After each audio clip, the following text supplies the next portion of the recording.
어떤 것인가? 우리가 사도신경에도 얘기하고 있지만 몸이 다시 사는 것과 영원히 사는 것을 믿사옵나이다. 이제 그게 사도들의 신앙 고백이라고 해서 사도신경이라고 얘기하죠. 그건 성경에 있는 내용은 아닙니다. 이제 우리 믿음의 선진들이 이제 사도들이 정해놓은, 그러니까 어떤 의미에서 보면 최초의 기독교 신학을 축약해 놓은 사도 신경이라고 하잖아요. 사도들이 정해놓은 그 믿음에 대한 말씀. 근데 이것은 경이라고 붙인 것은 종교적 권위를 갖고 있는 그런 뜻이죠. 근데 성경에는 사도신경이 없죠. 그리고 사도신경이 과연 성경적 권위를 가질 수 있는 내용이냐, 이걸 놓고 말들이 많은데, 그래서 뭐 개신교 가운데서도 일부 교단에서는 사도신경을 안 하잖아요. 특히 이제 가장 대표적인 게 이제 침례교도들은 안 합니다. 왜냐하면 그 사도신경이 또 다른 형태의 교권주의를 독마를 주장하는 내용이기 때문에 우리는 걸 거부한다. 우리는 성경주의다. 뭐 그런 얘기를 합니다. 성경주의란 말도 여러분 우리가 잘 이해해야 됩니다. 다들 성경주의라고 얘기해요. 우리는 우리의 신앙은 성경적이며 뭐 이런 얘기를 합니다. 그렇죠? 근데 이게 성경적이라는 말이 얼마나 이게 참 귀에 걸면 귀걸이, 코에 걸면 코걸이, 그렇죠 여러분? 네. 이번에 여러분 요즘 정치 재밌지 않아요? 네, 저는 예능을 보는 것 같습니다. 네, 며칠 전에 모 당대표가 옥새를 들고 부산으로 내려갔는데 제가 이렇게 보니까 예능의 모든 요소를 다 갖췄어요. 네, 1박 2일, 1박 2일 동안 갔죠. 런닝맨, 그렇죠? 네? 무한도전. 뭐 보니까 모든 걸 다 갖췄어요. 너무 재밌더라고요. 네, 그래서 저는 그 당을 개인적으로 이렇게 지지하지 않지만은 그 당대표가 좀 잘했으면 좋겠다는 그런 생각도 해보고 그랬는데요. 근데 거기서 이제 얘기하는 거 보세요. 비단 새누리당만 그런 거 아니에요. 민주당도 그렇고 다들 보세요. 어느 쪽에서는 이번에 공천이 당원 당규를 위배한 거다. 그렇게 주장한 사람들이 있고, 또 어느 쪽에서는 무슨 소리냐, 당원 당규대로 했다. 그 당원 당규에 대한 해석을 어떻게 하느냐에 따라서 완전히 그 입장이 다르잖아요. 여러분 성경적이라는 말도 마찬가지입니다. 성경적이라는 것도. 네. 성경적이라는 것이 도대체 뭐예요? 성경에 나와 있는 모든 걸 문자 그대로 믿는다는 것이 성경적인 건가요? 여러분 문자 그대로 성경을 믿으면요, 제가 볼 때는요 가장 강력한 반기독교적, 그리스도적 네. 세상에서 가장 위험한 종교가 문자주의적 종교입니다. 모든 근본주의의 출발은 문자주의에서 출발을 해요. 근데 이 근본주의가 지금 이 세상을 이렇게 어렵게 만들고 있잖아요. 역사상에 나타난 모든 그건 종교뿐만 아니라 이념적인 측면에 있어서도 그렇고요, 어떤 정치 사상적인 측면에 있어서도 그렇고요, 이 근본주의에 빠지게 되면요 세상은 정말 어지러워집니다. 이 최초의 테러는요 여러분 종교 근본주의에서 시작됐어요. 테러라는 것이 사실은 이 테러라는 말 자체가 역사에 등장한 것도 이 종교적 근본주의자들이 자기들의 근본주의적 신앙을 관철시키기 위해서 폭력적인 어떤 방법도 용납될 수 있다, 정당화될 수 있다라는 그러한 주장들을 하면서 정말 인류 역사가 정말 불행한 일들이 많이 생겼죠. 근데 지금도 마찬가지입니다, 여러분. 가장 위험한 것은 근본주의예요. 네. 근본주의. 이슬람이든 기독교든. 근데 우리 기독교에서는 근본주의가 굉장히 자랑스러운 것처럼 얘기를 합니다. 근본주의가 복음주의라고 얘기해요. 근본주의가 복음주의하고는 다른 겁니다. 정말 다른 겁니다. 네. 복음주의라는 것은 뭐예요? 예수 그리스도의 복음을 중심으로 해서 성경을 본다라는 것이죠. 예수 그리스도의 복음을 중심으로 성경을 바라본다는 것은 또 다른 해석의 여지들이 남아져 있어요. 예수 그리스도가 누구냐? 그분의 메시지가 어떤 내용이냐? 그리고 그분의 메시지를 관점으로 그 중심으로 해서 성경을 바라본다는 그 다양한 관점들을 놓고 정말 다양한 입장이 갈리게 됐고, 그 다양한 입장이 갈리게 된 그 여파로 지금 또 개신교 안에서도 수많은 교단들이 갈려져 있지 않습니까? 그러니까 우리가 그런 맥락에서 굉장히 깨어 있어야 합니다. 잘 분별할 수 있어야 돼요. 제가 지난 시간에 여러분 굉장히 중요한 얘기를 한 가지 했는데, 칠판을 좀 사용할까요? 이걸 좀 꺼주실래요?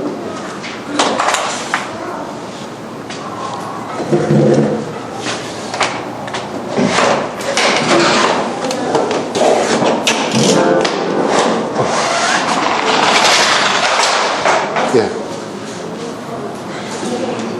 우리 그리스도인들은 어떻게 해야 하는가? 여러분 제가 이제 지난 시간에 그런 얘기를 했죠. 우리가 가져야 할 굉장히 중요한, 우리가 흔히 말하는 이 회심의 사건이라는 거, 이 회심이라는 것은 깨달음이라는 거죠. 깨달음, 돌이킨다는 거죠. 그럼 무슨 깨달음일까요? 어떤 깨달음일까요? 첫 번째, 기독교에서 신앙에서 얘기하는 것은 내가 죄인이라는 것을 깨닫는다는 거죠. 죄인. 그리고 기독교의 그러니까 하나님이 어떤 분인가, 하나님이 어떤 분인가를 안다는 것은, 이건 이제 데오스라는 그리스의 약자인데, 이건 하나님인데, 이것은 하나님이 곧 진리잖아요. 인격화된 진리가 하나님이잖아요, 우리 기독교 신앙에서. 그래서 이 두 가지를 깨닫는 건데요.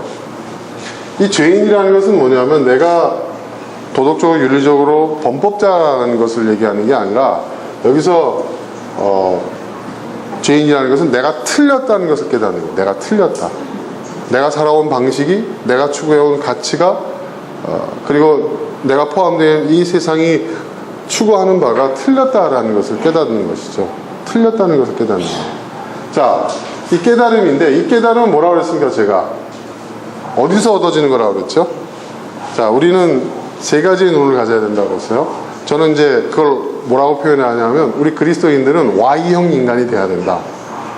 자, 관찰이 있죠. 관찰. 제가 지난 시간에 얘기한 것처럼 우리가 세상을 관찰합니다. 숲도 보고 나무도 봅니다. 자, 이게 이제 관찰이에요. 관찰의 영역. 그런데 이 관찰은 객관적인 관찰이라는 것이 있을 수가 없다고 그랬죠. 그렇죠? 항상 우리는 어떤 관점에 매몰되어 있어요. 그래서 우리의 관찰은 우리의 관점은 다분히 주관적일 수밖에 없다. 그래서 그것만 갖고는 불완전하기 때문에 우리 자신을 돌아봐야 된다는 거죠. 우리 자신을 돌아본다는 것은 뭐냐면, 내가 어떤 관점을 갖고 있는가, 내가 어떤 편견을 갖고 있는가, 나는 어떤 가치관을 추구하고, 나는 어떤 사람인가, 나는 누구인가. 그게 뭐죠? 이게 성찰이라고 그래서 성찰. 나를 돌아보는 것. 그리고 이 관찰과 이 성찰이 만나게 되면 여기서 뭐가 이루어진다고요? 여기서 통찰이 이루어진다고 그랬죠. 사실 이 회심은요, 관찰의 사건도 아니고요, 성찰의 사건도 아니고요, 이 통찰의 사건이 일어난 결과물이 회심이에요. 세상을 관찰하고 나를 성찰하면서 깨달은 거예요. 통찰이 얻어진 거예요. 그 깨달음을 통해서 우리는 회심하는 거예요. 내가 잘못했구나. 내가 잘못 살아왔구나. 내가 잘못 믿었구나. 내가 잘못된 것을 추구해왔구나. 내가 잘못된 삶의 방식을 살아왔구나. 여기서부터 시작되는 거죠. 이게 이루어져야, 다른 말을 표현해서 회심을 통해서 자신이 틀렸다는 것. 이 죄인이라는 건 내가 틀렸다. I'm wrong. I'm wrong. 난 틀렸다. 이것이 되어야 그 다음에 틀렸으니까 그럼 바른 걸 찾아야 되잖아요. 그게 바로 뭐냐면은 하나님을 믿는다는 거예요. 진리를 추구한다는 것은 종교적, 기독교적인 용어로 표현하면 하나님을 믿는다는 것이 진리를 추구하는 거예요. 왜? 기독교에서는요, 진리 그 자체가 하나님이니까, 하나님이 인격화된 진리이니까, 그렇죠? 그렇기 때문에 기독교인은요, 정확하게 말하자면 구도자예요. 구도자. 길을, 진리를 구하는 사람이라는 거죠. 그럼 구도자가 가져야 될 태도는 바로 이 관찰과 통찰과 이 성찰, 이 태도를 가지고, 이 세 가지의 관점을 가지고 우리는 평생 살아가야 한다는 거죠. 그러니까 이것은 기본적으로 뭐냐? 의심하는 거예요. 의심하는 거예요. 나 자신을 의심하는 거고, 내가 믿고 있는 것을 의심하는 거고, 그죠? 사람들이 이것이 맞아 라고 하는 것을 의심하는 거고, 이것이 진리야 라고 얘기하는 것을 의심하는 거죠. 여러분, 무조건 믿으라는 것은 진리일 수가 없어요. 그렇죠? 무조건 믿는 것이 어떻게 진리가 될 수 있습니까? 진리가 우리의 지성을 멈춰야 되고, 우리의 이성을 멈춰야 되고, 그럼 무조건 믿어라, 받아들여라는 이런 강요에 의해서 그것이 진리라고 인정되어진다고 한다면 그건 진리일 수 없죠. 그렇죠? 진리는 뭐예요? 진리가 진리인 것은 그것을 받아들이고 그것을 발견한 사람들에 의해서 자발적 수용이 이루어질 때 그게 진리죠. 그렇지 않습니까, 여러분? 그렇잖아요? 그게 참이죠. 여러분, 참이라는 것은 진짜라는 거죠. 진짜다, 이거는. 참이라는 것은, 진짜라는 것은요, 이것이 참이야 라고 말하는 사람에 의해서 참으로 규정되는 게 아닙니다. 그것을 참으로 받아들이고 인정하는 사람들에 의해서 그것이 참이 되는 거예요. 예를 들면 이겁니다. 남자가 나 당신 사랑해. 어느 여인한테, 여성한테 내가 당신 얼마나 사랑하는 줄 알아? 응? 막 그 사람에게 막 잘해주고 집착하고 막 이렇게 합니다. 그런데 그걸 받아들이는 사람 입장에서는요, 사랑이 아니에요. 그죠? 근데 사랑이라고 자꾸 얘기해요. 사랑한단 말이야. 사랑입니까? 아닙니까? 사랑이 아니에요. 받아들여지는 사람에게 그것이 사랑으로 느껴질 때 그게 사랑입니다. 그러니까 여러분, 에릭 프롬의 사랑의 기술이라는 책의 위대성은 딴 게 있는 게 아니라 사랑의 테크닉, 기술 뭐 이런 것을 가리키는 책이 아니라, 그것은 뭐냐면 사랑이라는 것은 주는 사람에 의해서 사랑으로 규정되는 게 아니라 사랑을 받아들이는 사람에게 사랑으로 느껴지고 그것을 사랑으로 인정하고 수용되어질 때 그게 사랑이라는 얘기예요. 이것은 무슨 얘기냐? 주는 사람의 관점이 아니라 그것을 받아들이는 사람의 관점이에요. 권위라는 것도 그렇습니다. 권력이라는 것도 그렇습니다. 여러분, 나는 권력자야. 내 말 들어. 잘라. 응? 누구는 안 돼. 응? 난 권력자야. 난 그런 위치에 있어. 난 대통령이야. 난 뭐 위원장이야. 그 참 권력일까요? 아닙니다. 권력은 그 권력을 수용하고 받아들이는 사람들한테, 아, 이것이 참된 권위다. 내가 이것을 신뢰하고 따라야 되고 이것은 정당하다 라고 이야기할 때 그 권력은 참된 권력이 되는 거예요. 그럼 맹자가 얘기한 게 그겁니다, 사실은. 맹자가 얘기한. 그러니까 백성들로부터 인정되어지지 않은 권력은 권력일 수 없다는 거예요. 그러면 백성들이 인정할 수 있는 권력으로도 세상을 뒤바꿔야 된다. 이게 맹자가 얘기한 겁니다. 네.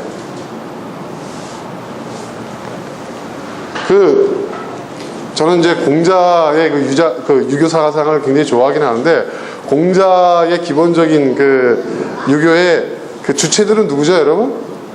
군자예요, 군자. 예. 근데 이 군자는요, 제가 볼 때 지식인 계층이에요. 그죠? 특권층이란 말이에요. 그러니까 말하자면 소수의 특권층에 의한 이상정치를 실현을 하는 것을 공자의 유교라고 얘기한다면, 맹자는 그건 아닙니다. 맹자도 군자에 대해서 얘기하고 있지만, 맹자는 군자보다는 백성을 더 얘기를 합니다. 백성. 그래가지고 여러분, 얼마 전에 끝난 육룡이 나르사 보셨어요? TV?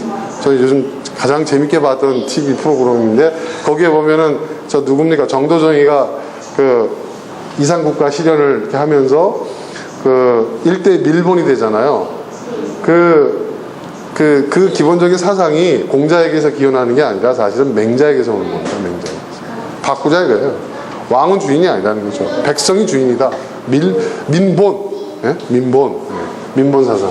자, 그겁니다. 그러니까 진리도 마찬가지예요. 진리는요, 진리를 전하는 자가 이게 진짜 진리예요. 이건 정말 복음이에요. 이건 정말 참이에요. 아무리 얘기해봐야 소용없어요. 그건 그 사람의 주장일 뿐이에요. 받아들이는 사람에게 이게 진리로서 받아들여져야 그게 진짜 진리인 거예요. 이해되세요, 여러분? 네. 그러니까 우리는 진리를 추구하는 사람들이에요. 네. 우리가 추구해야 하는 그 진리들이 정말 많아요. 근데 진리를 추구하는 사람이 가져야 될 관점은 바로 이 관찰, 세상을 관찰하고 나를 성찰하고 그 관찰과 성찰이 충돌하는, 만나는 이 통찰을 통해서 우리는 계속 이 순환적인 과정을 통해서 점점 뭐예요? 나로부터 어떻게 돼요? 이렇게 되면 어떻게 될까요? 여러분, 관찰만 하는 사람은요, 굉장히 자기 주관이 강합니다. 그렇죠? 자기 상식, 자기 경험, 그죠? 그죠? 자기 편견, 예, 자기 관점에 사로잡혀져 있어요. 이런 사람은, 예, 굉장히 주관적이고 자기 주장이 세요. 예, 예. 그리고 이런 사람들은 대부분 문제의 원인을 어디서 찾아요? 밖에서 찾아요. 내가 관찰해 보니까 이건 뭐 때문이야? 누구 때문이야? 예, 그런. 그럼 성찰은 뭐예요? 항상 나를 들여다봐요. 나를. 내가 주인이고, 내가 욕망의 마군이고, 예, 불교에서 얘기하는 것처럼. 계속, 근데 내 안을 아무리 들여봐도요, 여러분, 나라는 존재 자체가 여러분, 유한합니까? 무한합니까? 유한해요. 그죠? 나라는 존재가 유한해요. 그 유한성 안에서 아무리 성찰을 해봐야 여러분 어떻게 됩니까? 그 유한성을 못 벗어나요. 나를 못 벗어난단 말이에요. 그쵸? 그쵸? 예? 그러니까 이제 무슨 얘기를 합니까? 불가에서는. 그 나를 벗어나야 된다고 해요. 그 벗어나는 게 뭐야? 해탈이죠. 그럼 부처가 된다. 내가 없어지면. 이제 그 얘기를 하잖아요. 근데 제가 얘기하는 통찰이 바로 그 단계예요. 근데 이 통찰이라는 것은 뭐냐? 나를 잃어버리는 게 아니에요. 나를 아는 거예요. 네. 근데 나를 어떻게 해요? 객관적인 관점에서 조명하는 거죠. 네. 나를. 자, 이 관찰과 성찰이 이루어질 때 여기서 이제 통찰이라는 사건이 발생하는 거죠. 그 사건의 결과물로서 우리가 깨달음을 얻게 되고 회심하게 되고 내가 죄인이라는 걸 알게 되고 거기서부터 우리는 부도자, 진리를 추구하는 사람이 되는 거예요. 진리를 추구하는 사람. 그러니까 우리는 이 구도자는요, 모든 진리라고 주장하는 것, 참이라고 주장하는 것, 진실이라고 주장하는 것, 여기에 대해서 우리는 관찰하고 성찰하고 통찰을 통해서 이걸 검증하는 거예요.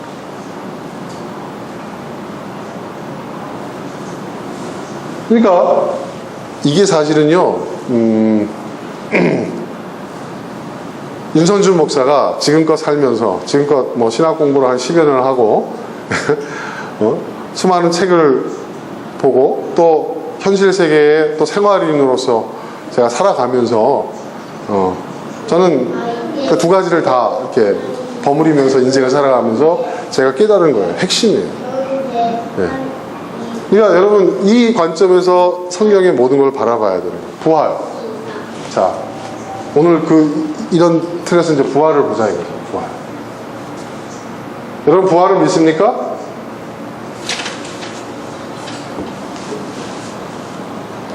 예수님께서 그런 말씀하셨어요. 네가 그리스도를 믿느냐? 그리스도를 믿느냐? 그랬는데 뭐라고 대답을 했죠? 제자들이? 네, 제가 믿나이다 이렇게 얘기했어요. 그렇죠? 제가 믿나이다. 구약 성경에 약속되어 있는 오실 메시아를 저는 믿나이다 라고 대답을 했어요. 그래서 예수님이 제자들에게 그럼 이 그리스도가 어떤 존재인지, 무엇을 하려고 이 땅에 오시는지, 그리고 그 그리스도가 어떤 존재인지, 어떤 역할을 하며 어떤 일들을 이룰 것인지를 얘기를 해요. 그게 이제 성경에서 말하면 뭐예요? 내가 사람들한테 죽임을 당하고 3일 만에 부활할 그 얘기를 해요. 그때 제자들의 반응이 뭐였죠? 주여 그리하지 마옵소서, 이렇게 얘기를 해요. 이거 굉장히 중요한 장면이에요. 그들은 그리스도를 믿었습니까? 안 믿었습니까? 그들이 그리스도에 대해서 갖고 있는 믿음은 이걸 진짜 그리스도를 믿는 것이었다고 얘기할 수 있을까요?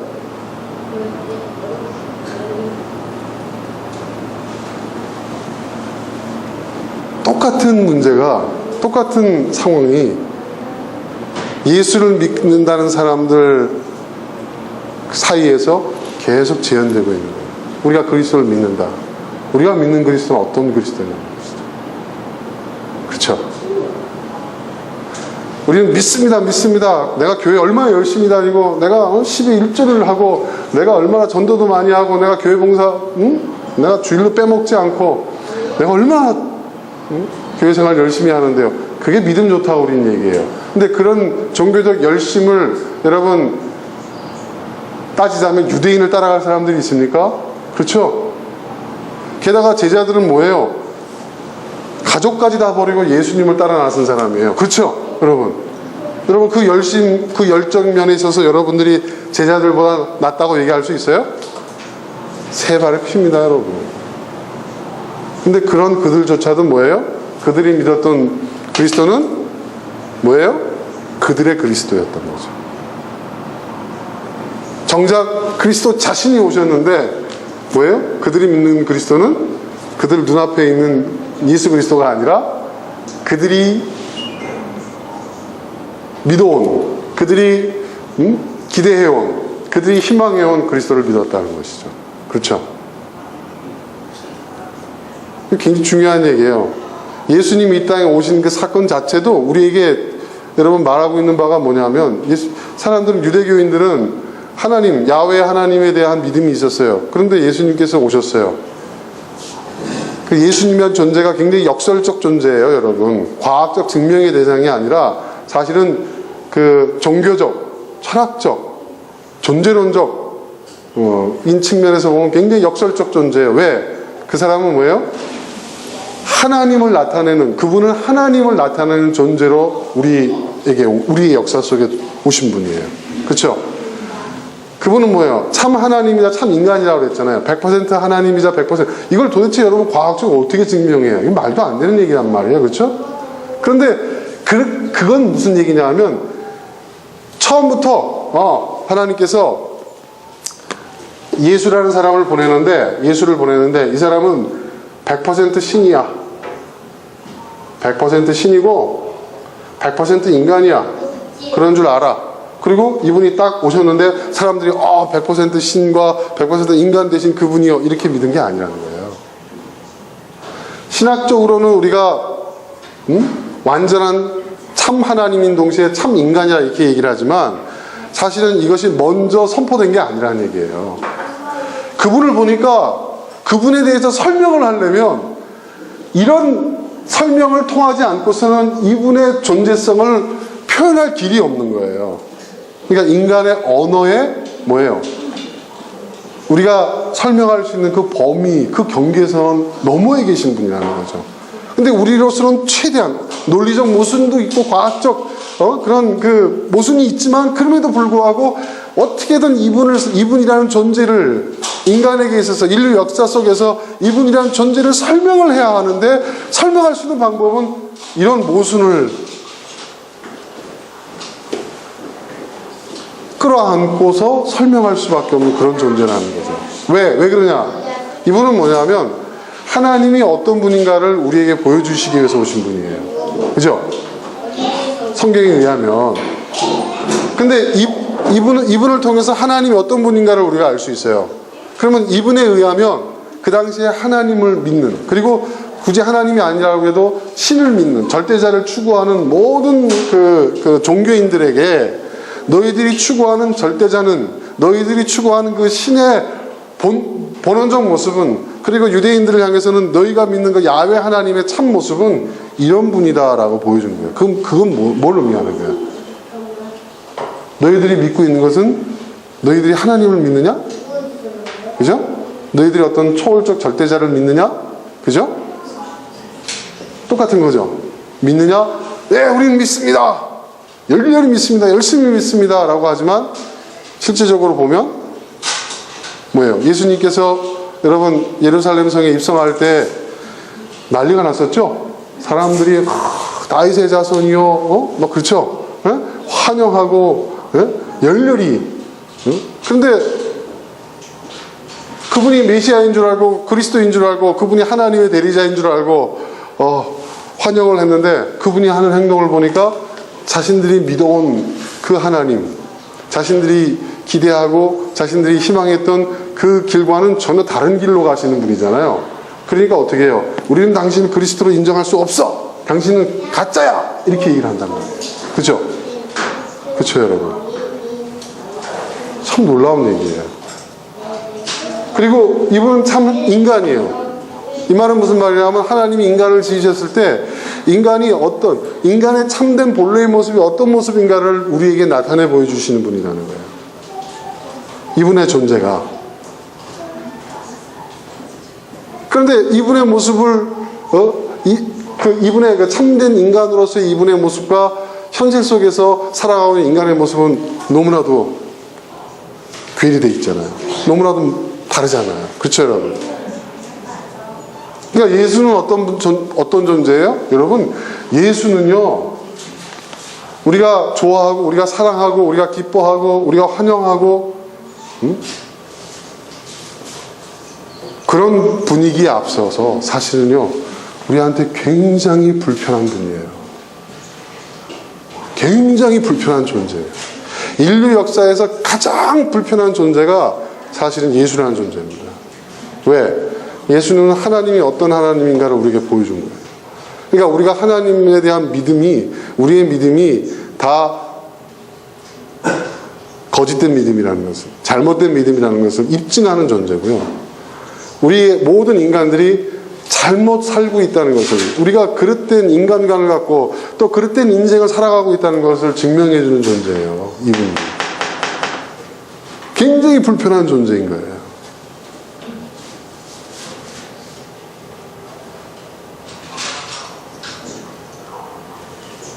그러니까 어떻게 되죠? 그러니까 사람들이 어떻게 했어요?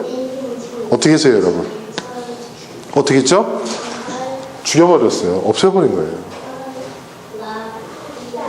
없앴어요.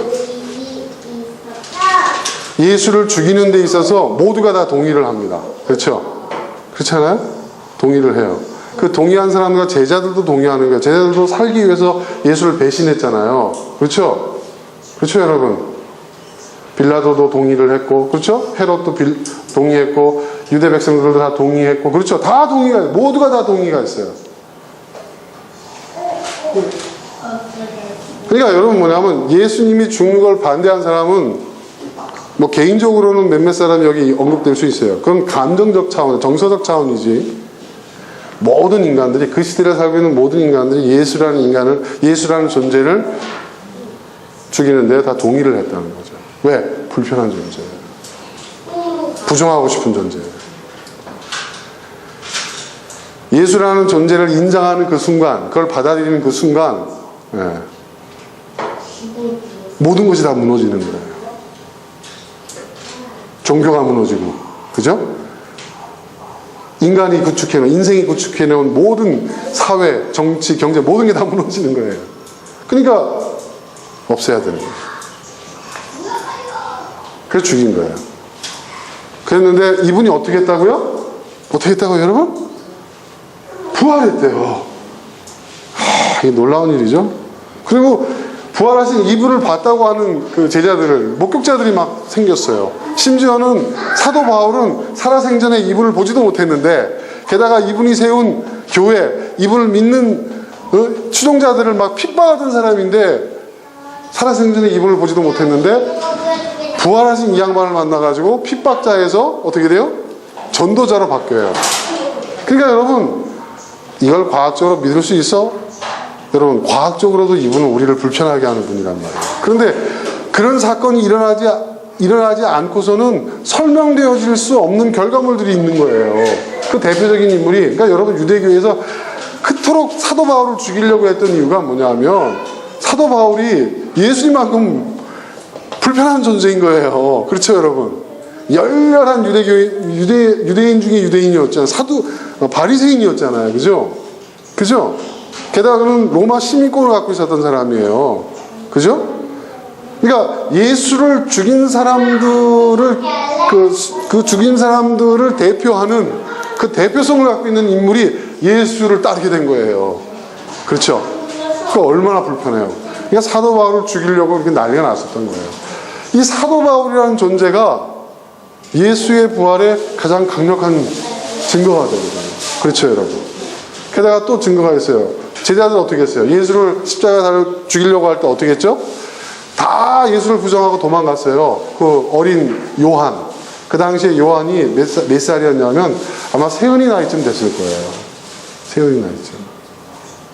요한이 그렇게 어렸어요, 여러분. 형님들은 다 도망가 버렸죠, 살기를. 근데 예수님이 십자가에 달려 숨을 거두시는 그 직전, 그 고통받는 그 현장 속에 예수 발 앞에 있었던 사람이 딱 두 사람이에요. 마리아하고 요한. 마리아는 어머니잖아요. 그죠? 어머니의 사랑 때문에 있을 수 있는 거죠. 요한, 그 어린 요한이 있었던 거예요. 그러니까 그 어린 요한한테 예수님이 요한아, 내 어머니를 부탁한다. 그 말씀 하셨잖아요. 어머니, 보십시오. 요한을 가리키면서 당신의 아들입니다. 요한아, 봐라. 니네 이제 너의 어머니다. 그게 무슨 말이냐 하면 어머니를 요한에게 맡긴 거예요. 그러니까 뭐예요? 마지막 남은 사람이 그 사람이에요. 나머지는 다 도망갔단 말이에요. 그랬는데 나중에 어떤 일이 벌어지죠? 살기 위해서 예수를 부정하고 다 도망갔던 제자들이 죽음을 두려워하지 않아요. 여러분, 이걸 어떻게 설명할 수 있죠? 네? 왜? 그들이 왜 죽음을 두려워하지 않게 됐다고 성경이 얘기하죠? 부활하신 예수님을 봤거든요. 봤어요. 봤으니까 야, 죽어도 끝이 아니구나. 부활하는구나. 그러니까 어떻게 돼요? 죽음을 두려워하지 않고 기꺼이 순교의 길로 나갑니다. 이 엄청난 사건이 그때 있었어요. 그런데 이거를 우리가 과학적으로 이걸 어떻게 증명해? 그러니까 과학적으로도 이 사건, 우리를 너무 불편하게 하는 사건이에요. 그러니까 제가 말씀드리지만 이 예수라는 존재는 우리를 정말 불편하게 하는 존재예요. 모든 면에서. 그런데 우리가 여기서 중요하게 봐야 할 부분이 있어요. 그러면 예수의 부활이라는 것은 어떤 것일까? 과연 어떤 것일까? 네? 이걸 우리가 봐야 돼요. 네. 자, 혹시 우리가 그동안에 우린 부활을 믿습니다. 몸으로 부활하는 걸 믿습니다. 사도신경을 외워가면서 부활, 그리고 또 이스터, 부활절 지금 막 이렇게 하는데 우리가 지금 믿고 있는 이 부활이 혹시 예수님이 오셨을 때 네가 그리스도를 믿느냐, 메시아를 믿느냐라고 했을 때 제자들이 우리가 믿습니다. 또 믿는다는 제자들에게 그러면 그리스도가 이런 존재고 이런 일을 하기 위해서 이 땅에 왔고 또 앞으로 이런 일을 할 것이다 라고 얘기했을 때 그러지 마옵소서. 그와 동일한 상황이 될 수 있다는 거죠. 어쩌면 예수님이 지금 오셔가지고요, 네가 부활을 믿느냐라고 하면 여러분 뭐라고 말씀하실 거예요? 부활을 믿습니다 얘기하죠. 그럼 네가 믿는 부활은 뭐냐? 네가 믿는 그리스도는 어떤 그리스도냐? 여러분 뭐라고 대답하시겠습니까? 기독교에서 말하고 있는 이 부활 사건, 부활 신앙이라는 것은 도대체 뭘까요? 뭘 의미하는 걸까요? 도대체 이 부활 신앙, 부활이 없으면 우리의 믿음도 헛고요. 사도 바울이 그 얘기했죠. 왜 사도 바울이 그 얘기를 했습니까? 사도 바울이 모든 걸 버릴 수 있었던 건 뭐예요? 부활한 예수님을 봤거든요, 자기가.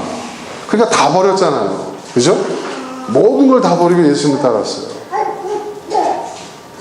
그래서 부활이 없으면, 부활에 대한 신앙이 없으면, 부활에 대한 그 믿음이 없고 그 희망이 없으면 우리는 세상에서 가장 불쌍한 자다 사도 바울이 그런 얘기 했잖아요. 말년에. 그럼 이 도대체 이 부활이라는 게 뭘까? 여러분, 우리가 부활이라고 얘기하면 이게 뭐 맞느냐 틀리냐 얘기하는 거 아니에요? 그러면 제가 이제 부활에 대한 우리가 떠오르는 어떤 것들일까? 자, 제가 아까 얘기했죠? 우리의 신앙은 관찰과 성찰과 통찰로 이루어진 신앙이 돼야 된다. 말씀드렸죠? 이 기독교인들은 Y형 인간이 돼야 된다. Y형 인간이 돼야 된다. 이게 제가 만든 말입니다.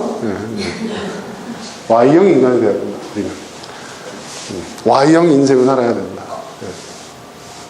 그러면 자, 부활에 대해서 우리는 지금까지 어떻게 이해해 왔는가? 우리가 갖고 있는 이 부활에 대해서 우리가 한번 이 관찰과 성찰과 통찰을 한번 해보자 이겁니다. 여러분, 부활하면 제일 먼저 떠오르는 게 뭡니까? 부활. 뭐죠? 부활.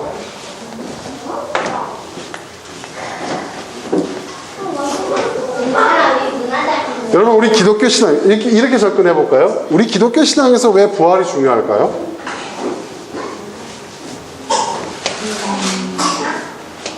우리 기독교 신앙에서 부활이 중요한 이유.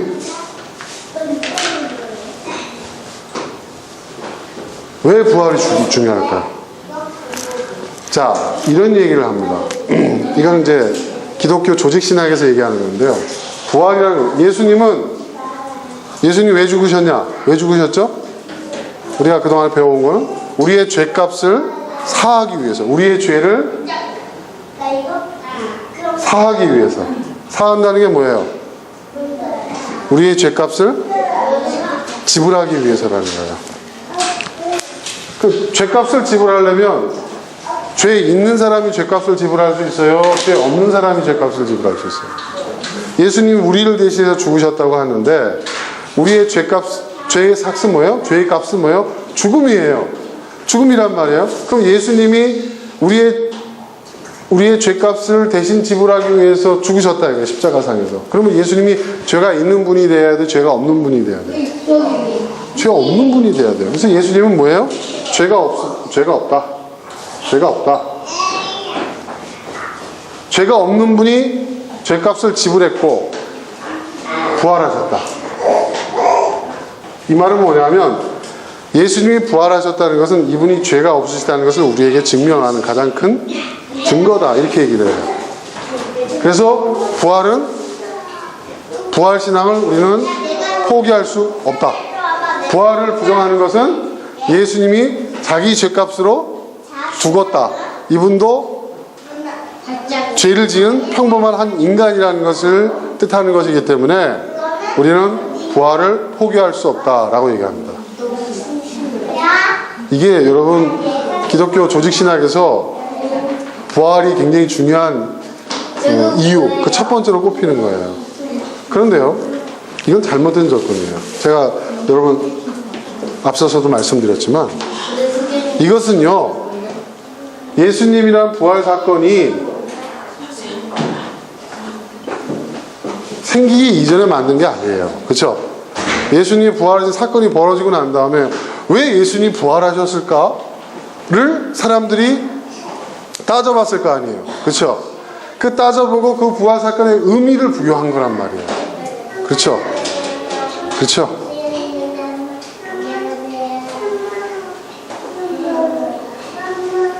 우리는 지금 이 Y형 관점을 가지고 보고 있는 거예요.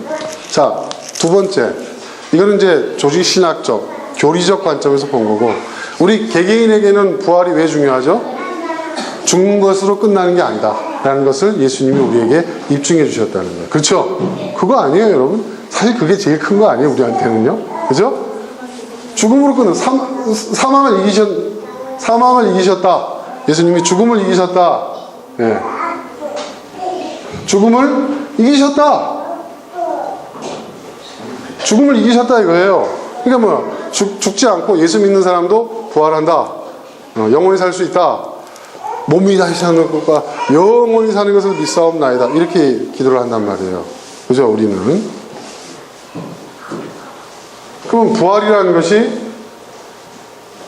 우리의 몸, 네? 우리의 바디, 몸으로 부활한다. 이게 중요한 거예요. 그냥 부활이 아니에요. 몸으로 부활한다는 게 굉장히 중요해요. 그래가지고요, 옛날에는요, 여러분 왜 마녀들을 화형했는 줄 아세요? 부활하지 못하게. 몸이 없으니까 부활을 못한다. 예. 그리고 이 사람을 죽일 때 가장 아주 극악무도한 죄인들을 죽일 때 어떻게 죽였죠?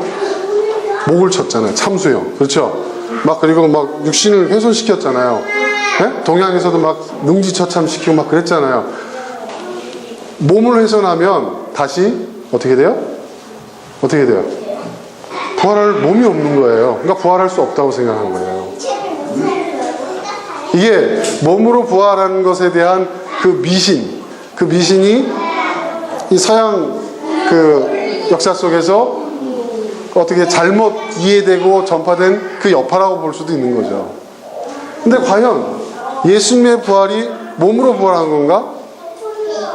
물론 성경에도 그런 장면이 있어요. 자, 봐라, 내 손에 못자국을 봐라. 그렇죠? 네? 제자들한테 그렇게 말씀하세요. 그런데 재밌는 게 있어요. 부활하신 예수님을 제자들이 알아봤어요? 못 알아봤어요? 엠마오로 하는 두 제자의 이야기 기억나시죠? 알아봤어요? 못 알아봤어요? 못 알아봤어요. 내가 그니라 하니까 깜짝 놀랐다는 거예요. 그죠? 그리고 제자들이 모여가지고 엠마오로 가던 제자들이 예루살렘 교회에 있는 제자들한테 예수님이 부활하셨다는 소식을 알리기 위해서 쫓아갔는데 예수님이 따라가셨잖아요. 그리고 마가의 다락방에 모여서 있는 예수님의 그 사람들한테 예수님이 어떻게 해요? 문을 통과하지 않고 나타나셨다고 그랬어요. 그 뭐예요? 몸이 벽을 뚫고 나갔다. 그게 그 얘기잖아요, 지금. 그게 그 얘기예요. 이걸 과학적으로 어떻게 이해할 것인가를 접어놓고 그 말은 무슨 말일까요? 네, 우리의 바디가 아니라는 거예요. 바디가 아니에요. 이 성경에서 몸으로 부활한다는 것은 예수님이 어떤 형상을 갖고 부활한다. 몸이라는 것은요, 여러분, 어떤 의미냐? 여러분, 영은 보여요, 안 보여요? 영은 안 보입니다. 영은 안 보여요. 영혼은 안 보이잖아요. 그죠? 영이라고 말하는 것은 우리가 육신적인 안목으로 인식할 수 있는 대상이 아니란 말이에요, 성경에서. 근데 예수님은 눈에 보였다고 그랬어요. 부활한 예수님은. 그러니까 눈에 보인다는 것은 어떤 형상을 가졌다는 거잖아요. 그죠? 근데 그 형상이 예전 형상과는 달랐어요. 그렇죠? 변화산상에서 예수님이 변화하신 모습도 그렇죠? 이 몸이라는 것은요, 우리의 바디를 얘기하는 게 아니라는 거죠. 그러니까 뭐냐? 어떤 영적인 존재를 나타내는 어떤 그 형상을, 영적인 존재를 담아내는 어떤 그릇. 몸이라는 것은 원래 이 소마라는 것은요, 영혼을 담는 그릇이에요. 그러니까 뭐냐? 그릇은 바뀌었어도 여러분, 중요한 건 그 내용물이죠. 자, 여러분, 제가 돈을 나무 상자에다 넣었어요. 중요한 건 나무 상자입니까? 돈입니까? 제가 제 돈을 밥그릇에 넣었어요. 중요한 것은 돈입니까? 밥그릇입니까? 그게 밥그릇이든 나무 상자든 종이 상자든 철제 금고든 중요한 건 뭐예요? 그 안에 뭐가 들었냐는 거예요. 뭐가 들었냐는 거잖아요. 그렇죠? 사도 바울이 얘기한 게 있어요. 사람들은 요즘 금수저, 은수저 얘기하잖아요. 사람들은 뭐예요? 금그릇, 은그릇. 이 그릇이 금그릇이냐, 은그릇이냐, 아니면 질그릇이냐. 질그릇이 뭐예요? 흙이잖아요. 흙, 진흙. 여러분, 금수저, 은수저, 흙수저의 원조는요, 사도 바울이에요. 사람들은 자기가 금그릇이 되지 못했다고, 은그릇이 되지 못하고, 자기는 질그릇밖에 안 되는 그런 인생을 살고 있다고 한탄하고 있는데, 사도 바울이 뭐라고 얘기했어요? 중요한 것은 그릇의 재질이 아니다. 그것이 금그릇이든 은그릇이든 질그릇이 중요한 게 아니다. 중요한 것은 그 그릇 안에 무엇이 담겨져 있냐가 중요하다. 사도 바울이 얘기했잖아요. 저는 이 시대에 우리 청년들이 들어야 될 정말 복음이라고 생각합니다. 내가 금수저 물고 태어나지 못했어도 중요한 것은요, 흙수저라도 내가 그걸 갖고 뭘 떠먹느냐가 중요한 거 아니에요? 그렇죠? 뭐예요? 내용물이 중요하다는 거예요. 그러니까 예수님이 부활하셨다, 몸으로 부활하셨다 우리가 얘기할 때 이 바디라는 것은 우리가 생각하는 그런 바디가 아닐 가능성이 매우 높다는 거예요. 이해되시죠? 게다가 예수님께서 부활한 사람, 부활 이후에 사람이 어떤 상태에 있느냐에 대해서 오늘 본문에서 말씀하시는데 이렇게 얘기하십니다. 오늘 본문 읽어보셨죠? 이렇게 얘기하세요. 예수님이 29절에 여러분 29절에 제가 한번 읽어볼게요. 예수께서 그들에게 대답하셨다. 너희는 성경도 모르고 하나님의 능력도 모르기 때문에 잘못 생각하고 있다. 부활 때에는 사람들은 장가도 가지 않고 시집도 가지 않고 하늘에 있는 천사와 같다. 어떤 존재? 하늘에 있는 천사와 같다고 그랬어요. 뭐예요? 영적인 존재라는 거예요. 그러니까 인간은, 이 말은 또 어떤 의미가 있냐면 인간이 몸이 죽는다고 해서 우리가 지금 입고 있는 육체가 생명이 다한다고 해서 죽는 존재가 아니라는 거예요. 우리의 몸은 우리의 정신, 우리의 마음, 우리의 영혼을 담는 그릇에 불과하다는 거예요. 그 그릇은 얼마든지 바뀔 수 있다는 거예요. 우리가 옷을 갈아입듯이. 그죠? 옷을 갈아입듯이. 천사와 같은 존재라는 것이 바로 그거예요. 영적인 존재가 된다는 거예요, 우리는. 네. 굉장히 중요한 얘기죠. 그러니까 예수님의 부활이 정말 우리에게 중요한 가장 큰 이유는 인간의 존재는, 그러니까 우리는 죽지 않고 우리가 살던 내 모습 그대로 내가 천년만년 글쎄, 제가 다시 부활하는데 이 몸뚱이를 가지고 다시 부활한다면 굉장히 좀 불만이 많을 것 같아요. 네. 기왕이면 원빈이나, 네. 그렇죠 여러분? 네. 선택할 수만 있으면 내가 이 몸뚱아리로 평생 살았으니까 좀 더 나은 걸 주셨으면 좋겠어요. 근데 그게 아니라는 거죠. 그죠? 네?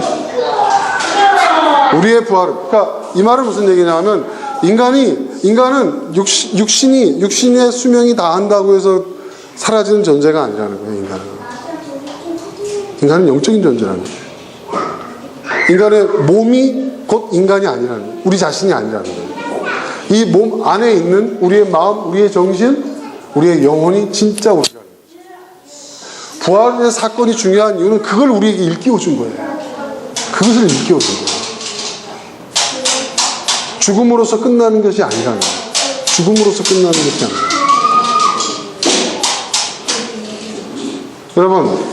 여러분이 평생 예수님 잘 믿고 근데 다시 몸으로 부활해요. 그럼 몇 살로 부활할까요? 내가 죽었을 때 그 몸으로? 네? 그렇죠? 그러니까 일찍 잠든 자가 복이 있다 뭐 이런 소리가 나오는 이유가 그거예요. 젊은 몸으로 부활할 수 있으니까.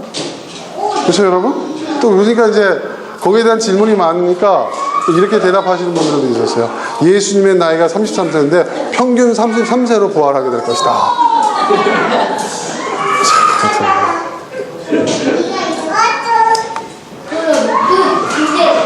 참 대단한 네, 이 화면 좀 꺼져보세요. 여러분 아셨죠? 무슨 말인지 아셨죠? 부활이 중요한 이유는, 정말 중요한 이유는 바로 그거예요.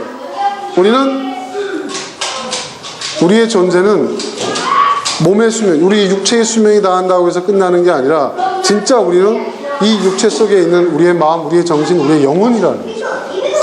이게 진짜라는 거예요. 이것은 죽지 않는다는 거예요. 죽지 않는다. 그리고 더 놀라운 말씀을 하십니다. 여러분 32절에 뭐라고 얘기하시냐면 하나님께서는 나는 아브라함의 하나님이요 이삭의 하나님이요 야곱의 하나님이다 라고 말씀하셨다. 하나님은 죽은 사람의 하나님이 아니라 살아있는 사람의 하나님이시다. 여러분 하나님은 죽은 사람의 하나님이 아니라 살아있는 자의 하나님이다. 이게 무슨 말일까요? 네. 하나님은 죽은 자의 하나님이 아니라 살아있는 사람의 하나님이 아니라, 그리고 하나님은 이삭의 하나님, 야곱의 하나님, 아브라함의 하나님이라고 했어요. 자, 예수님 당시에 이삭과 야곱과 아브라함은요 수천 년 전 사람이에요. 그죠? 그죠? 근데 그 수천 년 전에 과거에 존재했던 그들의 조상인데도 불구하고 그들이 하나님 앞에는 지금도 현재형이라는 거예요.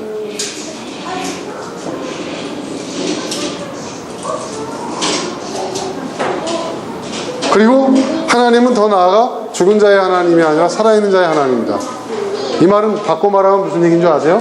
하나님 앞에 모든 사람은 지금도 살아있다라는 거예요. 아브라함, 이삭, 야곱 모두가 뭐예요? 지금도 하나님 앞에는 살아있다는 거예요. 이게 무슨 소리일까요? 하나님 어떤 분이시죠? 여러분 시간도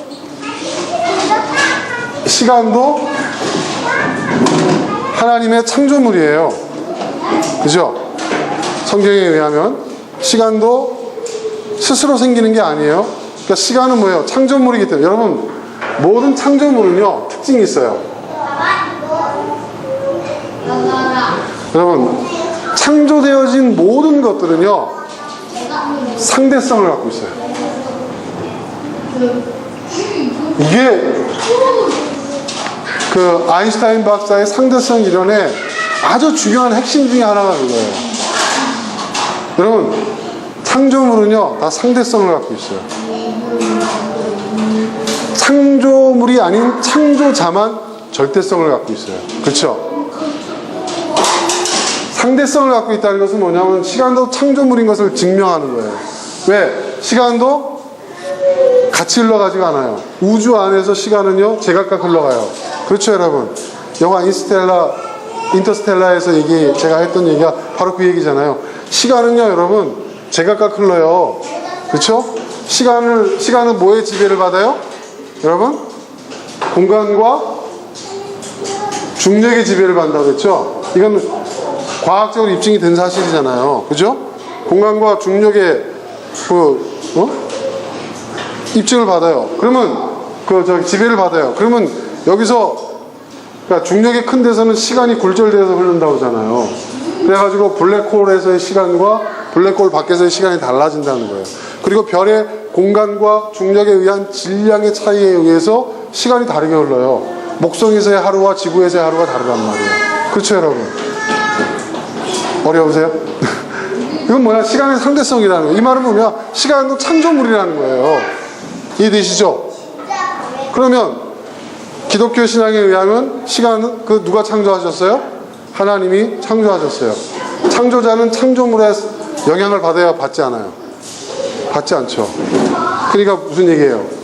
우리가 과거, 현재, 미래 시간에 대해서 우리는 지배를 받고 있지만 하나님은 과거, 현재, 미래가 없는 분이에요. 하나님은 모든 것이 현재예요. 윤선주 목사가 지금도 이렇게 설교하고 있는 것도 현재고요. 윤선주 목사는 나중에 임종하는 그 순간도 현재고요. 윤선주 목사가 지금 태어나고 있는 것도 하나님 앞에는 다 현재예요. 현재의 사건이에요.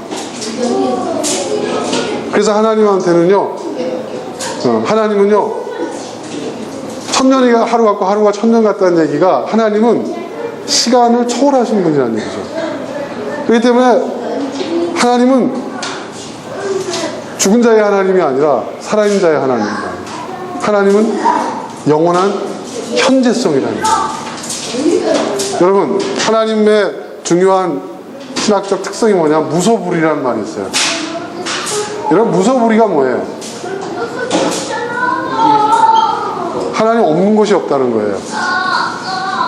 여러분 유비쿼터스 그런 얘기 들으죠. 이게 유비쿼터스가 이 신학 용어 이걸 따온 거예요. 이 무소불위가 영어로 유비쿼터스예요.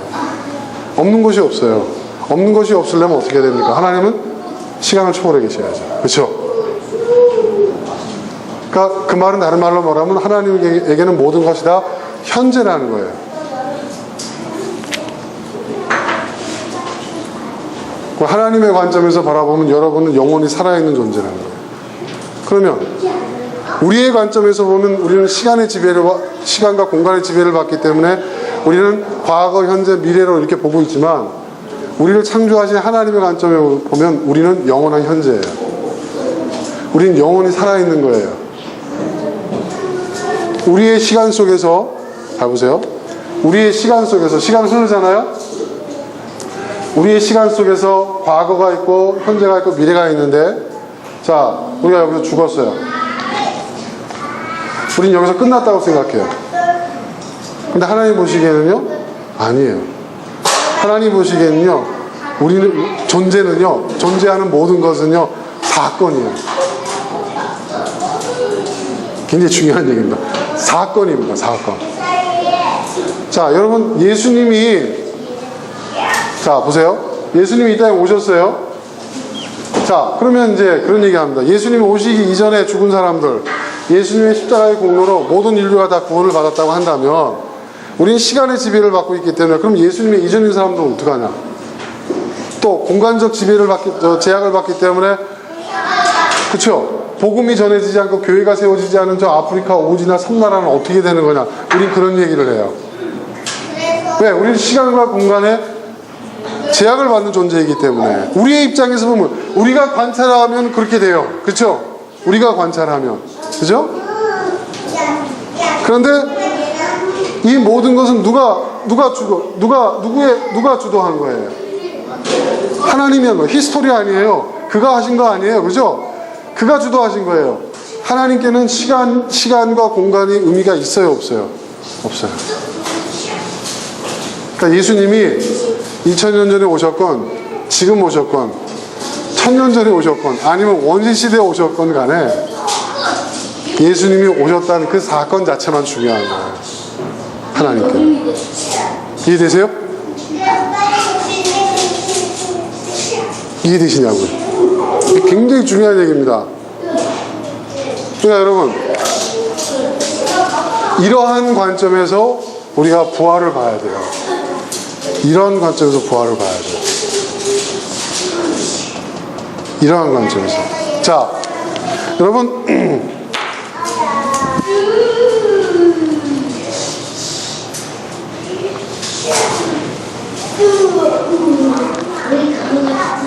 여러분,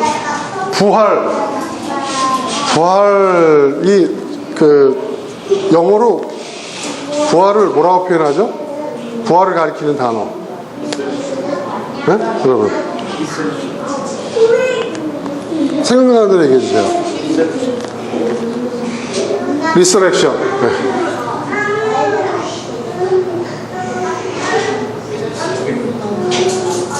또 뭐가 있죠?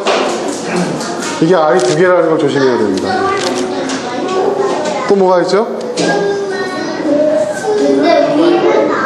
리바이벌이죠. 그리고 또 있어요. 잘 안 쓰는 단어인데,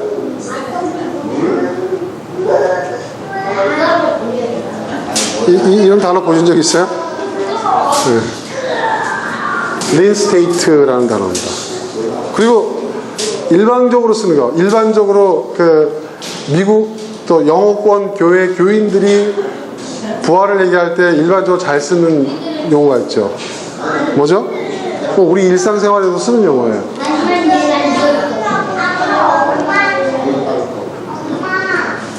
이게 뭐죠? 브링백.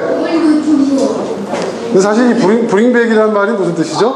돌려받는 거예요. 돌려받는 거.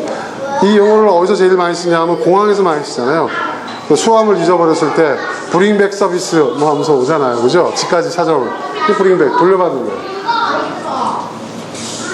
그러니까 생명을 돌려받았다. 뭐 이런 의미겠죠. 자, 그런데 여러분, 자, Resurrection, Revival, Reinstate, 이게 좀 어려운 용어들인데, 이게 우리말로는 부활이라고 번역되어 있어요. 근데 이걸 부활이라고 번역을 한 거는 일본식 번역이에요. 일본식. 그리고 중국식. 한자. 그러니까 정확하게 말하면 중국식 번역이라고 봐야 되겠죠. 근데 이 단어들의 원래 의미가 뭘까요? 뭐죠? 리바이벌이 뭐죠? 우리말로 하면? 우리말로 또 리바이벌 어떻게 번역되어 있어요?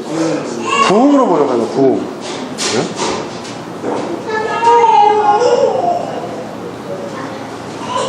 Resurrection, Revival, 레인스테이트, 이 모든 단어의 핵심은 뭔지 아세요, 여러분? 재현이에요, 재현.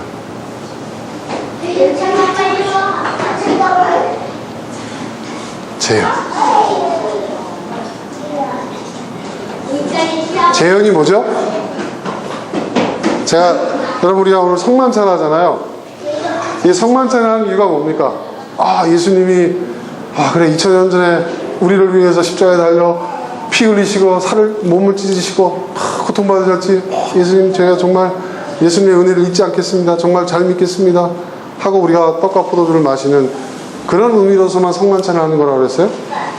이 성만찬을 예수님이 기념하셨죠. 이 성만찬을 내가 올 때까지, 너희들이 주님 앞에 갈 때까지 나를 기념하라. 성만찬을 통해서.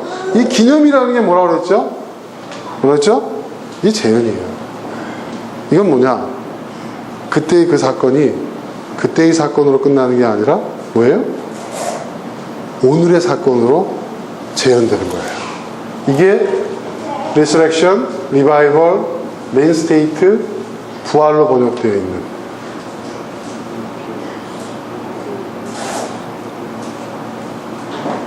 그러니까 이게 무슨 말이냐면 예수님이 십자가 못 박혀 죽으셨어요? 이분이 죽었어요? 확실히 죽었단 말이에요.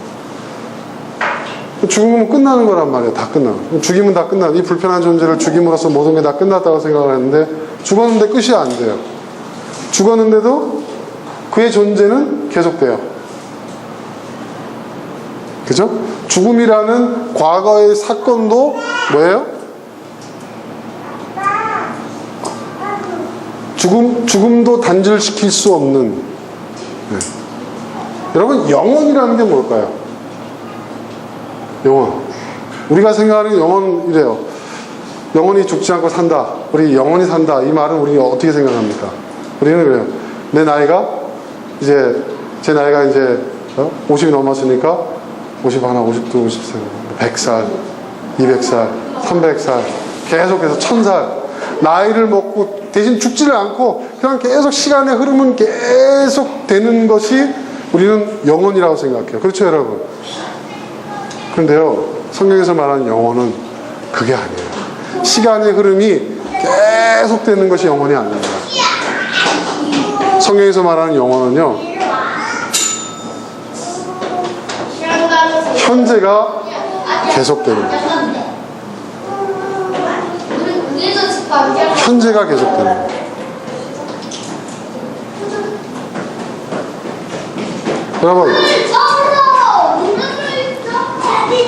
여러분 옛날에 연애하셨을 때 우리 사랑 영원할 거야 이런 얘기 하셨습니다. 영원합니까 안 합니까? 영원해요 안 해요? 얘들아 영원하냐? 엄마 아빠 사랑이 영원하냐? 몰라? 어? 영원할 것이라는 확신을 가졌으니까 여러분 결혼하셨잖아요. 그죠? 그쵸?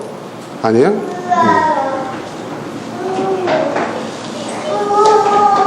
영원할 거라는 그 사랑이 영원히 변하지 않을 수가 없어요. 그 사랑은 변해요. 그죠? 변하지 않는 것이 없다는 것이 영원하다. 그 사실만 빼놓고 모든 건 다 변하다. 모든 것이 변하다는 사실이 영원한 것이다. 이런 얘기를 했잖아요. 그죠? 성경에서 말하고 있는 영원이라는 것은요, 이거예요. 끊임없이 재현되는 거예요. 이 재현이 멈추지 않는 것이 영원합니다. 재현이 멈추지 않는 것이 영원. 이 재현이라는 게 뭐예요? 현재화되는 거예요. 현재화되는 거예요.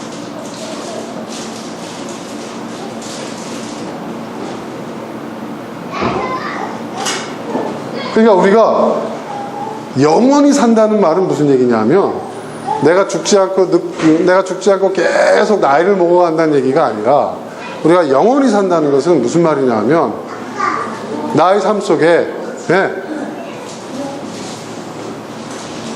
과거에 그 의미 있던 사건이 그 의미 있는 분이 그리고 그 의미 있는 진리 그 깨달음이 그 믿음이 그 사랑이 그 헌신이 그 수고가 그 희생이 그 믿음이 끊임없이 재현되어서 현재화되어 가는 거예요. 그 현재화가 우리는 영원이에요.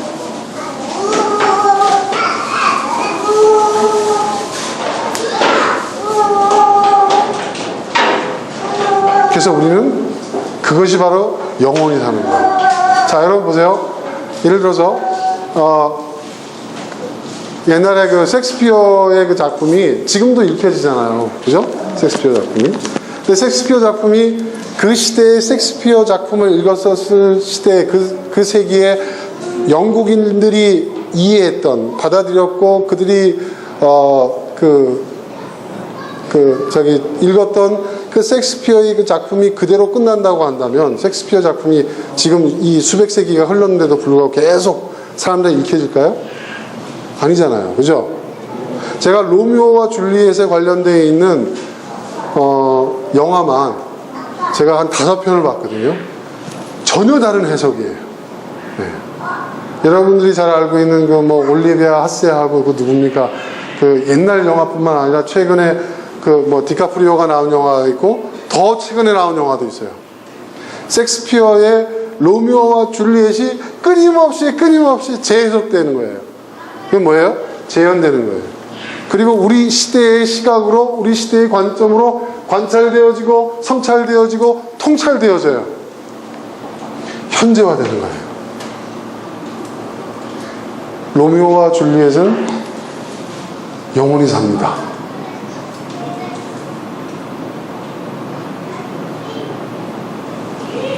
에이, 그 사람은 살아있는 실존이 아니잖아요. 그렇지 않아요. 로미오와 줄리엣은 여러분 존재입니다. 존재하고 있어요. 셰익스피어도 수세기 전에 죽었지만 여전히 존재하고 있어요.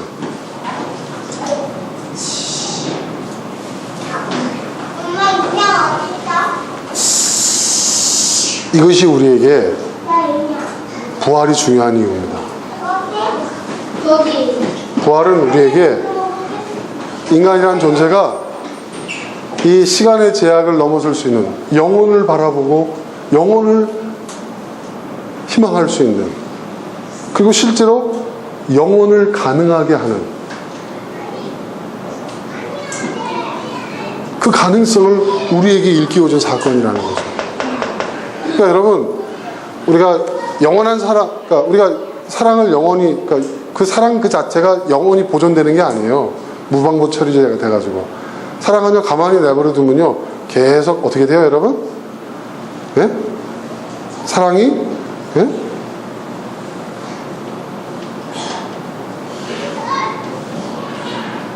비극이 될 수도 있죠. 그죠?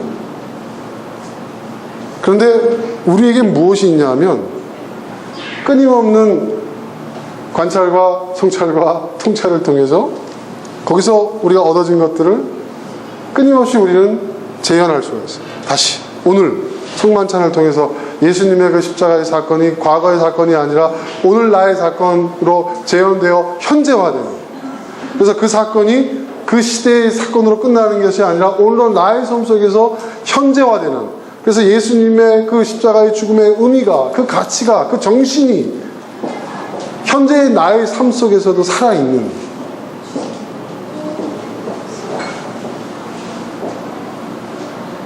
이것이 영혼을 사는 거예요. 우리가 꼭 죽어서 천국 가서 영원히 사는 것만 사는 게 아니라, 그건 가봐야 알죠. 어떻게 알아요, 여러분? 네? 그렇죠? 우리는 그렇게 믿는 거지. 우리 희망이지. 네? 근데 성경이 정작 우리에게 말하고 있는 것은 바로 그거예요. 그래서 예수님은 어때요? 예수님은 지금 어떻게 돼요? 우리가 이 성만찬뿐만 아니라 지금도 우리는 어떻게 돼요? 예수님은 지금도 우리 안에 살아계시잖아요. 그죠? 예수님 부활하시잖아요. 그죠? 예수님 생생하게 우리에게 지금 살아있잖아요. 저는 믿음이라는 것은, 저는 그렇게 생각합니다. 성경이 기록하고 있는 그 위대한 사건들 있잖아요. 그 믿음의 사건들, 진리의 그 사건들, 진실이 이고 정의가 이고 진리가 이기는 그런 사건들, 위대한 사건들이 있잖아요.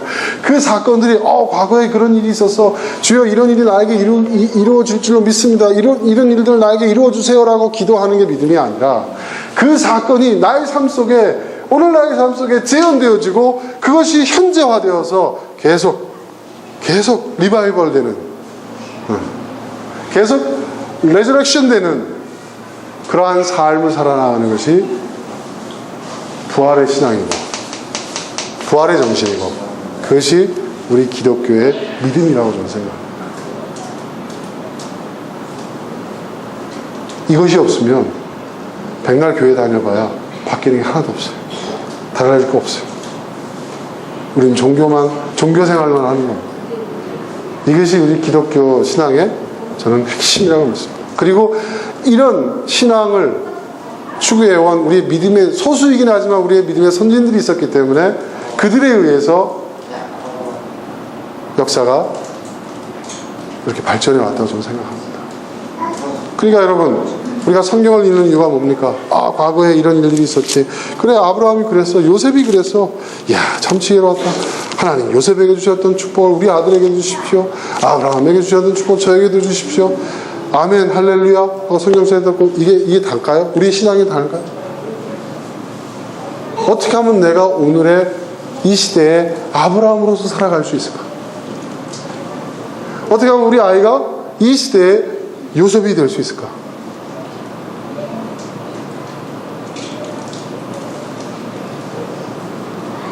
어떻게 하면 성경에 기록되어 있는 믿음이 승리하고 진리가 승리하고 선이 승리하고 정의가 이기는 그런 사건들이 오늘 나의 삶 속에 다시 한번 재현되어지고 그것이 현재화될 수 있게 하려면 우리는 어떻게 해야 하는가? 그것이 부활의 정신이고 그것이 부활의 신앙입니다. 단순히 무덤에서 다시 살아나셨다, 죽지 않고 몸으로 다시 부활했다, 영원히 산다, 부활의 의미가 그 정도라고 한다면 여러분 그 따위의 부활신앙은 다른 종교에도 있습니다. 여러분 그렇지 않아요? 불교에서 말하는 환생이 뭡니까 여러분? 똑같은 거 아니에요? 닦아놓고 얘기해서 그렇지 않습니까? 예? 그것은 다른 종교에도 있는 거예요. 기독교에서 말하고 있는 부활이라는 것은 그런 게 아니라는 것이죠. 그러니까 여러분 오늘 진짜 여러분은 누구보다도, 저는 그렇습니다. 누구보다도, 여러분 주변에 있는 누구보다도 부활이 어떤 것인가를 가장 확실하게 여러분이 아셨을 겁니다. 이 부활의 정신을, 이 부활의 신앙. 그래서 이것을 알기 위해서는 사도 바울이 그 얘기한 거예요. 부활이 없으면, 부활의 신앙이 없으면 우리가 가장 불쌍한 사람이다. 네. 그렇죠. 모든 것은 다 과거의 사건으로 끝나버리니까. 그렇죠?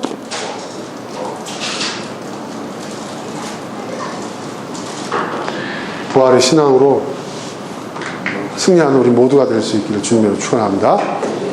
자, 이 시간에 함께 기도하겠습니다.